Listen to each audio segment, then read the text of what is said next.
फणसाचे गारगे एकदम पारंपरिक पद्धत मी तुमच्यासोबत शेअर करते आहे। इथे मी घेतले पिकलेली फणसाची गरं। तुम्ही बघू शकता गरं एकदम पिवळी दमक आणि मऊ झालेली आहेत। आता यातल्या बिया वेगळ्या करून मी फक्त गरांची मिक्सरला लावून एक बारीक पेस्ट करून घेते। फणस जर कमी गोड असेल तर इथे गरांमध्येच गूळ किंवा साखर वापरून पेस्ट करून घेऊ शकता। फणसाची पेस्ट मी इथे मोठ्या ताटात काढून घेतलेली आहे। आता पीठ मळून घेते।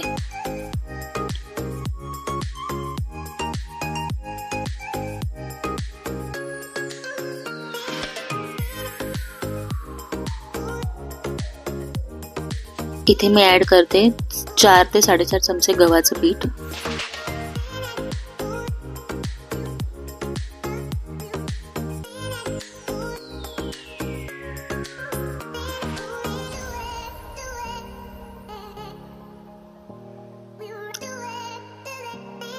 आणि थोडंसं चवीप्रमाणे मीठ।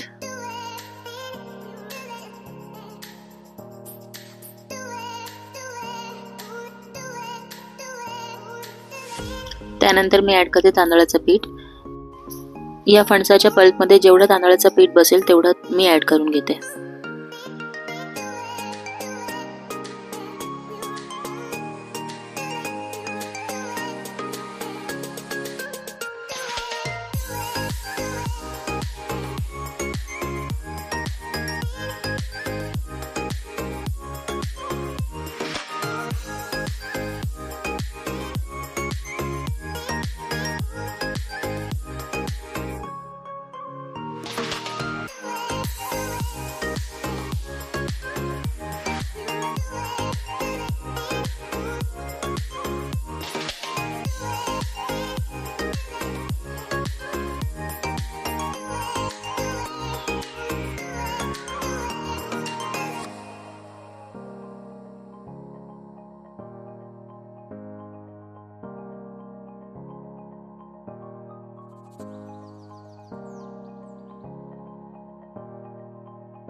आता जितकं बसेल तितकं तांदळाचं पीठ ऍड करून मी पीठ मळून घेतलेलं आहे।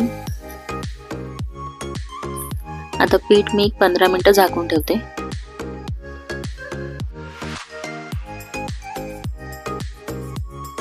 पंधरा मिनिटं झालेले आहेत। आता मी याचे घारगे थापून घेते। घारगे थापताना डायरेक्ट पीठ नाही वापरायचं, ते सुरुवातीला थोडंसं मळून मगच त्याचे घारगे थापून घ्यायचे।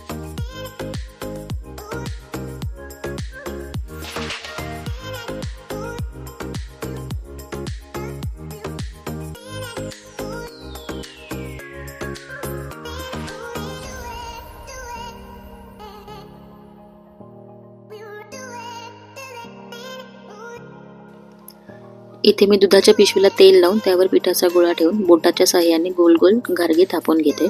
पीठ जर चिटकत असेल तर बोटाला तेल लावू शकता।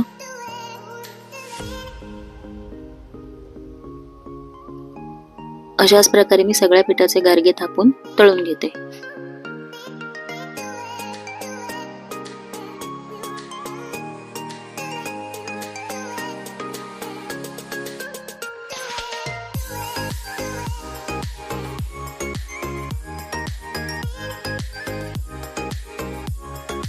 फणसाचे एकदम सोप्या पद्धतीने केलेले घारगे तयार।